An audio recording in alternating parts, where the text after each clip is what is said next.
What's up guys, Houndish here, and today we're jumping in for the very first weekly reset inside of the final shape, and of course it's Tuesday, June 11th, so it's going to be another pretty busy week I think. We've got the launch of episode 1, which of course is called Echoes, and we've now had a bit of a preview of exactly what that content is going to be thanks to Bungie's stream yesterday. But on top of Echoes arriving, we've got the introduction of the exotic class items for the final shape, so that's going to be something else to look out for in terms of gameplay stuff. There are a handful of quests and pursuits launching this week, plus we've got the normal vendor reset stuff, the Eververse inventory, and the key rewards and unlocks for the week. So more to round up today guys, keep it locked and loaded here on the channel. We will have even more content going out over the next day or so, but for now, without further delay, let's jump into it. For some quick mentions of content that's dropping this week, initially, for the final shape, we are going to get the introduction of the exotic class items, and exactly how we acquire these won't necessarily be immediately obvious. As Bungie said, they will come from a unique activity that will be completely farmable, but at the time they announced it, they haven't said exactly how it will be accessed, so we'll discover that as we get into the reset. But otherwise, we've also got the launch of Echoes, the first episode for Destiny 2, and this is Bungie's replacement for the season model. And we know that we're going to be engaging in a bunch of new content on Nessus alongside Failsafe, so we'll be fighting the Vex once more, and there are some pretty good rewards for the episode content. Today is only the beginning, so we'll get some new story stuff, quests, and our first look at some of the activities and the sort of loot system for episode 1, so that will hopefully also be pretty juicy. So let us know which of those you're most excited to jump into first. And in terms of the quests, initially for the new episode content, we do actually get thrown into a mission pretty much straight away.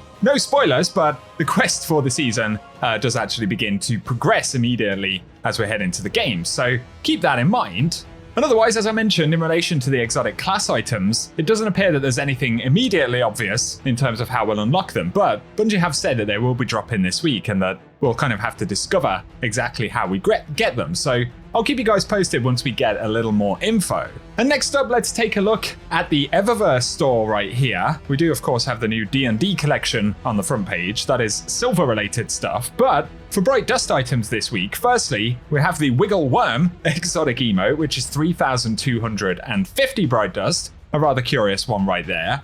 Additionally though, we've got the Intrepid Exploit Greaves, an ornament right here from back in the day. This one is 1,200 Bright Dust, nothing too exciting, but maybe something to add to collections. And then there is the Pyramid Entrance Transmat effect available for 450 Bright Dust. We'll take another quick preview of that one, rather fitting I suppose. And for the shaders, we initially have Royal Treatment on the front page. Makes my legs a totally different color to the rest of my Guardian. On top of that though, we've got the Minimalism shader available as well, which seems to be doing a similar thing. Kind of bizarre, but those are 300 Bright Dust. And then, moving over to the main Bright Dust section, we've got the Weekday Dance exotic emote available for 3,250 Bright Dust if you fancy some RGB colors going on right there. There's also a Tiny Friend available for 700 Bright Dust right here. A nice little moth friend going on. And then we have the Razor Scale Shell exotic ghost for 2,850 Bright Dust from back in Season of the Wish. Pretty cool one there. Additionally though, there is the Sekhmet Rig, if I'm saying the name correctly there, which is 2,500 Bright Dust. Kind of curious looking thing. We'll have a preview of the trail. And then there is the Abyss Inverted Ornament for Heart of Inmost Light. So we'll get class ornaments for all three classes in the store this week. Let us know in the comment section what's available for Hunters and Warlocks. They are 1,500 Bright Dust though. And then moving on, we do get the Augmented Apotheosis ornament for Divinity right here, which is a rather interesting one. Kind of reminds me of the Vex network from back in Season of the Splicer, if I'm not mistaken. I'm not sure, but that's 1,250 Bright Dust. And then we have the Hive or Ghostly Hive projection, or Hive Ghostly projection. I was correct the first time. That one is 1,500 Bright Dust. And for the second page of shaders, we've got the Bruised Blush available this week for 300 Bright Dust. On top of that though, there is the Tyrian Abyss available in the store. Man, my armor is making all these shaders look a bit random, isn't it? On top of that though, there is the Empirical Imperative available for 300 Bright Dust as well. And then finally, we've got the Shifting Crossphase, which is actually a new one for this season, which might be quite a nice one, sort of orangey gold, I guess, going on. But then there is the Reflection Effects Transmat effect. All the Transmat effects are 450 Bright Dust. Additionally though, we have the Twin Snake effects available this week. And finally, there is the Subjugator entrance in there as well. So some interesting items in the store this week, and let us know which ones you plan to pick up. As I went back to orbit right there, I did actually get a notification for a Crucible boost, and we have got increased reward drops all week long. It's nice that these actually show up in the director now, so that's a useful one to keep in mind. I should also say, as we fly into the tower, we have actually had a patch for the game today, so I'll link the patch notes down below for the moment. Mainly, there are some sort of minor fixes and updates for bugs and things like that in the expansion. It doesn't appear that we've had the fix for the Motes of Light or the Kvostov quest portion, which I'm actually still working on at the moment. It doesn't look like that one's made it into the patch just yet, but as always, I'll keep you posted when we get more intel from Bungie.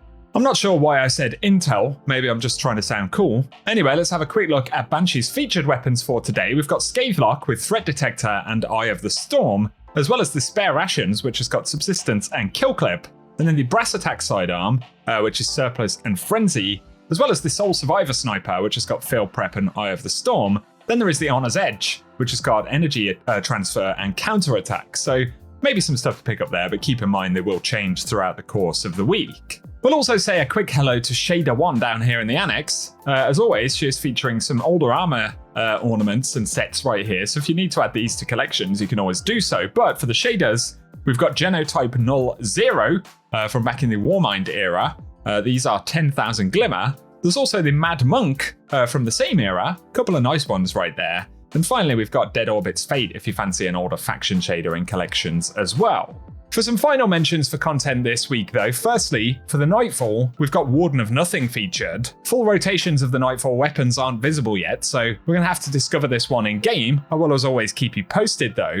For the featured exotic mission, we should however be looking at Presage this week, so it isn't necessarily one that a lot of folks will jump into. We're quite distracted with the other new content, but of course there are opportunities for higher power gear and stuff, or indeed to pick up the Dead Man's Tail if you're returning and haven't crafted that one yet. So there's that, and then for featured activities, we've got the Garden of Salvation for the featured raid, and Spire of the Watcher is the featured dungeon, and both of those activities will drop their unique items with updated power. And the very last mention is the Lost Sector rotation. Of course, Lost Sectors now reward exotic engrams as opposed to exotic drops, otherwise they function in more or less the same way. And at this precise moment, we can't reliably say what the loot rotation is, but today's Lost Sector is Perdition on Europa, and then we're going to see Bunker E15 on June 12th and Concealed Void on June 13th. Then on the 14th, we'll see the Conflux featured. That's followed by Thrilladrome on June 15th, and finally Hydroponics Delta on the 16th.